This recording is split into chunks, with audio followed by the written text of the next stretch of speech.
Welcome back. Stoney's here. Glad to be back myself personally after a couple of weeks off. But by the way, happy anniversary. Of what? You brought this up. What are you talking about? It's the 30th anniversary of the release of Caddyshack. Really? Oh, yes. that is very sports-worthy. A lot of fans. Greatest sports movies of all time, one of them. No question about it. Well, what a difference a night makes. I mean, this is a whole new story now with the Detroit Tigers and Magglio Ordonez. Your reaction to his injury, what it means moving ahead, how it affects them being buyers or sellers. I mean, for it to happen this week is kind of weird. Well, first of all, yeah, with the trading deadline coming up on Friday night. Now, start with the week. Inge, who I'm not an Inge lover, but I mean, they're going to miss Brandon Inge. I mean, he gets hurt earlier in the week. You couple that with what happened last night, and I know they came back and, you know, they got the second game of the doubleheader today, and they're only 2 games out of first place. But I'm sorry, you don't have him for up to 6 to 8 weeks. I know people's reaction is, all right, go get a hitter. But you need a starting pitcher, too. You need another infielder. You need a hit. There's too much that they need. I'm sorry. I either think you stand pat or start selling. Johnny Damon, maybe not this week. Maybe wait till you get to the September 1st or whatever. You can make the waiver deals or whatever. But Johnny Damon, maybe Jeremy Bonderman, who's not going to be here then probably next year. Those are the guys you got to look to get rid of, because I know the math says, well, you still have a chance, and they do. But Dave Dombrowski has to be realistic here. Look at what you got coming off the books for next year.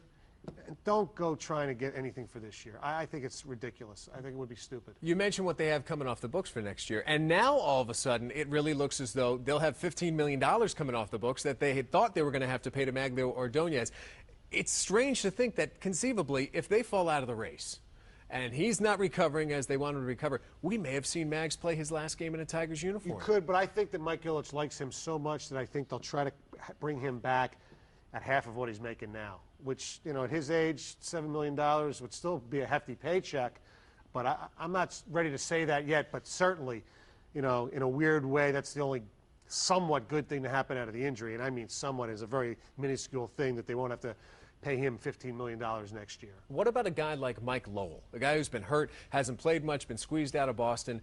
He could maybe come somewhat cheap. Is that somebody who you'd be interested in going to get? If you get him for something cheap, yes. But other than that, no, because, okay, so he helps fill the void at third base with Inge out, but they still need the big bat of Ordonez. You know, he wasn't doing a lot of powerful things, but he was always getting on base. And when you have Cabrera having the year he's having, you take somebody else who's going to get on base before him. That's going to hurt, too, and I don't think Mike Lowell's that guy. It's a shame, because I think this is going to hurt Miguel Cabrera a lot more than it's going to hurt anybody else. You talk about maybe moving Bonderman. Why do you make that move? Because who's going to take his place? I mean, you're throwing in the towel completely if you get rid of some of these pitchers. What are you going to do? How do you replace these guys? Well, you can replace a guy whose ERA is around 5, can't you? I mean, how much worse can it be? Jeremy Bonderman is not a good pitcher. He's not. He's a bulldog and will eat your inning. He's not a good pitcher. They have one really good pitcher in Verlander. Porcello's been okay since he came back. I mean, he had the one good game in Cleveland, and yesterday was okay. Scherzer's been pretty good, but that's it. Let's keep it all Tigers.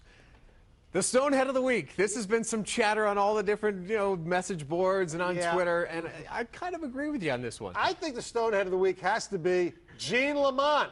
Gene, okay, you've messed up some stuff before. Magglio Ordonez, playing with a bum ankle to begin with, not fast to begin with. You send him. I know it was a great play by the Blue Jays. Gene Lamont. Gene, the third base coaching machine. You are a Stonehead. You ruined the Tigers' season. That is Mike Stone. It's a little harsh, but a little harsh, but you know, it may make some sense. That is Mike Stone. You can hear him on the mornings on 97.1 The Ticket. He's going home to get some sleep. He'll be on the air at 6 a.m. bright and early. Hope you listen to him. Thanks for joining us, as always. Stay with us. Busy golf day today. I got all those highlights, plus the Tour de France coming up right after this.